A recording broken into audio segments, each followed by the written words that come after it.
Revelações da ciência sobre os mistérios da vida. Especialistas de vários países estiveram no Brasil para o lançamento de um grupo dedicado à tese do chamado design inteligente. Esses cientistas acreditam que a perfeição e a complexidade da natureza comprovam a existência de um ser superior. O que há por trás do bater das asas de uma borboleta? Ou das cores vibrantes das penas dos pássaros? O que há em comum entre a concha do mar e a força dos furacões? Que mistérios guardam as nossas células e o DNA, o responsável por tudo o que somos? Os homens reunidos nesta sala são os principais nomes de um ramo da ciência que pretende responder questões como estas.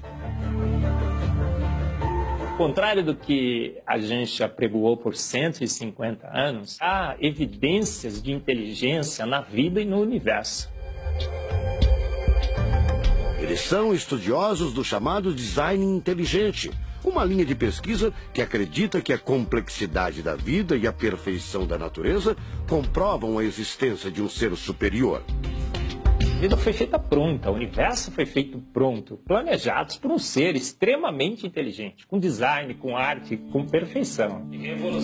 Marcos Eberlin coordena o Núcleo de Pesquisa em Ciência, Fé e Sociedade, recém-inaugurado por uma das maiores universidades de São Paulo, em parceria com instituições americanas. Outro defensor do design inteligente é o doutor em bioquímica e professor americano Michael Behe.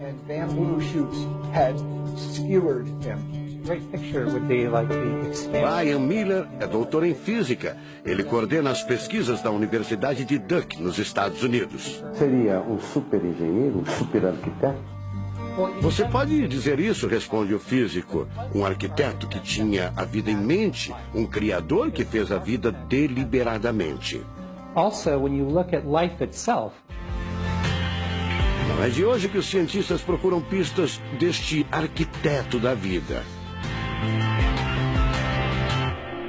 Galileu Galilei, o célebre físico e astrônomo italiano, disse há mais de 400 anos que a matemática é o alfabeto com o qual Deus escreveu o universo. A matemática se dedica a provar que tudo no universo segue uma lógica. Mas foi ainda antes, na Idade Média, que outro italiano, Leonardo Fibonacci, decifrou parte deste alfabeto. Ele descobriu um padrão numérico que se repete em quase tudo na natureza. Em homenagem a ele, o padrão passou a ser conhecido como sequência de Fibonacci, uma sequência lógica de números que pode ser expressa em formas geométricas. Em cada quadrado, a gente consegue construir arcos, são aquelas linhas tortas, né? A gente consegue ligar um arco com o outro. Quando você liga um arco, um outro arco, um outro arco, um outro arco, um outro arco, e vai seguindo um outro arco, pensando no próximo quadrado, um outro arco. Essa aqui é uma figura que é uma espiral, chamada espiral de Fibonacci. E essa espiral aparece em diversos lugares do nosso cotidiano. Aparece, por exemplo, na nossa orelha. O formato da nossa orelha é exatamente essa espiral. Uma coisa interessante, aparece no nosso rodamuinho do cabelo aqui. É o mesmo formato que aparece aqui. Que é o mesmo formato que aparece naquela concha do mar, tal do Nautilus, né? Que é o mesmo formato que aparece nas estrelas do universo. Que é o mesmo rodamuinho que forma quando tem um furacão. A sequência de Fibonacci foi encontrada também nas ondas do mar, nas pétalas das rosas, na distribuição das sementes do girassol e até nos hexágonos da casca do abacaxi. Mais uma comprovação matemática da existência de uma mente inteligente por trás da criação seria o chamado número de ouro, ou proporção áurea, representada pela letra Φ. O número de ouro, também representado pelos dígitos 1,618, está presente na construção de uma das obras mais importantes da antiguidade, o Partenon. Foi usado por Leonardo da Vinci na Mona Lisa, o quadro mais famoso do mundo. Essa regra do número áureo, ela vem, né, aparece no Fibonacci e aplica um monte de situações. E é legal que os gregos percebiam isso, eles associavam isso muito com a ideia de perfeição. Ele está presente nas asas das borboletas e até nas medidas do corpo humano. Se você pegar a sua altura e dividir pela distância do seu umbigo até o chão, vai dar aproximadamente 1,6. Um φ. Vai dar um φ também. Se a gente abre os braços, né, calcula a distância da ponta de um dedo até a ponta do outro dedo. Então vai ser desse dedo maior aqui, no dedo médio, até chegar ao dedo médio. Se eu pegar essa distância e dividir pela distância desse dedo até esse ombro aqui, vai dar 1,6 de novo.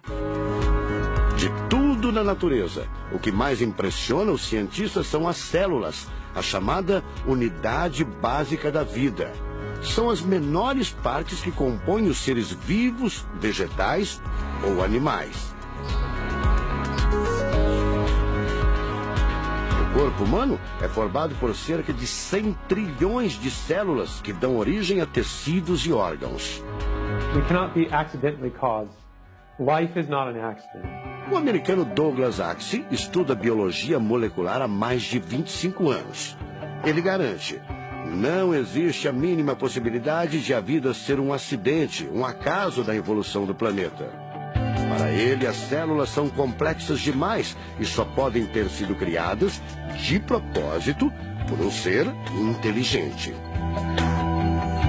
Literally machines that are made out of molecules. Dr. Michael Behe concorda.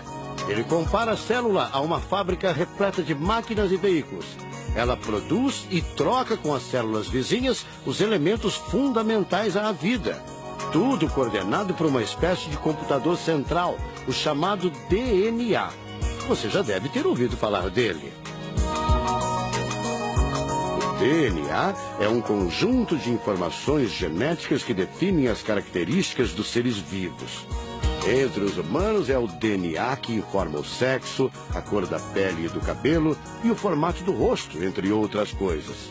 São 6 bilhões de informações condensadas numa estrutura microscópica extremamente eficiente. O presidente da Sociedade Brasileira do Design Inteligente considera o DNA o mais avançado código de que se tem notícia. A gente tem a molécula de DNA como um modelo. Por quê? Porque quando a gente descobriu essa molécula, a gente viu que é uma molécula fantástica, maravilhosa. E ali evidências e mais evidências de que uma mente inteligente projetou a vida. Porque é o software da vida. E esse software tem o quê? Tem ali um código. E a gente sabe que códigos emanam de mentes inteligentes. Nos Estados Unidos, um grupo de pesquisadores afirma ter identificado uma sequência de números que sempre se repete no DNA humano. Seria uma espécie de assinatura de Deus, segundo o engenheiro da computação Greg Braden. So now we have a definition. Ao considerar a carga dos elementos químicos do DNA, os pesquisadores teriam identificado o seguinte padrão numérico: 10, 5, 6, 5. Eles então passaram a tentar decifrar esse código e tiveram a ideia de substituir os números por letras hebraicas. Em hebraico, a língua oficial de Israel e que aparece na Bíblia, os números são representados por letras, como explica essa professora israelense. A escrita hebraica é muito antiga. Já tem textos escritos 1000 anos antes da Era Comum. E nesta época ainda não inventaram o sistema decimal dos números que usamos agora. Na Bíblia, o Primeiro Testamento, podemos ver não só os números dos versículos e os números dos capítulos, mas também as páginas. A contagem das páginas está feita em letras e não em números. A sequência numérica 10, 5, 6, 5 foi transcrita para as respectivas letras em hebraico: Yud, Rei, Vav, Rei. Veja o resultado. A sequência corresponde à palavra Javé, ou Deus em hebraico. Apesar de todo o avanço da medicina, cerca de 90% das informações genéticas ainda são um mistério. O professor Eberlin diz que as descobertas científicas trazem implicações sérias para toda a humanidade. Mas cada vez mais reforçam os argumentos de quem acredita no design inteligente, a assinatura de uma força superior. A gente vai ter que entregar essa informação para a filosofia e para a teologia. E a gente agora, como bons filósofos e teólogos que todos somos, a gente vai colocar a nossa filosofia e nossa teologia em cima desse dado científico e optar pela melhor opção. Eu, óbvio, acho que a melhor opção é Deus. Como gente, a gente tem esse direito, né, de especular em cima da descoberta científica de que uma mente inteligente orquestrou o universo e a vida.